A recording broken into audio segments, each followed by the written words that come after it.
Ce vendredi 25 août, dans les pages week-end du Parisien, Lilia Hassen, connue notamment pour avoir été chroniqueuse dans Quotidien, annonce qu'elle va devenir maman. Lilia Hassen a quitté Quotidien en juin 2022 et depuis, est l'écrivaine qui faisait parler d'elle. Elle vient d'obtenir le prix de la rentrée pour son troisième roman intitulé Panorama, Gallimard. Dans ce livre, l'autrice imagine une nouvelle révolution française en 2029, où la vie privée est sacrifiée au nom de la lutte contre la criminalité. Lilia Hassen, journaliste et chroniqueuse télé, avait précédemment signé L'Œil du Pan en 2019 et Soleil amer en 2021. Dans les pages week-end du Parisien ce 25 août, Lilia Hassen évoque ses souvenirs de vacances d'été en famille.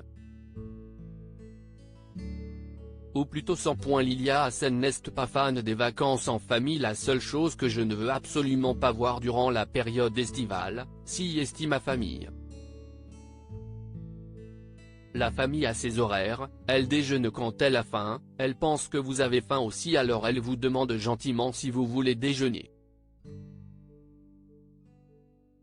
L'odeur du barbecue appelle votre estomac qui empêche votre cerveau de réfléchir, commence celle qui aime écrire des heures durant sans être dérangée.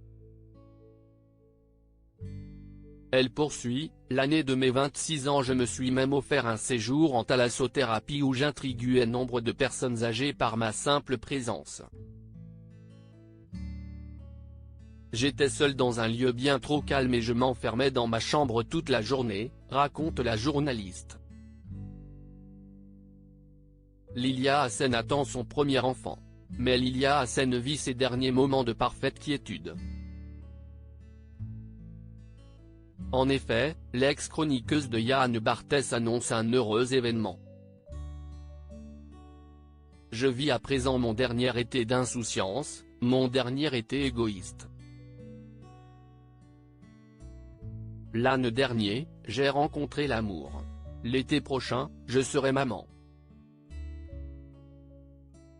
L'été deviendra la saison des souvenirs, il faudra préparer les repas, faire des siestes sur des nappes en coton, s'inquiéter pour une piqûre de guêpe, s'inquiéter pour un rien, devenir peu à peu celle qui dérange et qui fixe les horaires, celle qui prépare des litres d'eau pour qu'il n'ait jamais soif et des tonnes de compote pour qu'il n'ait jamais faim.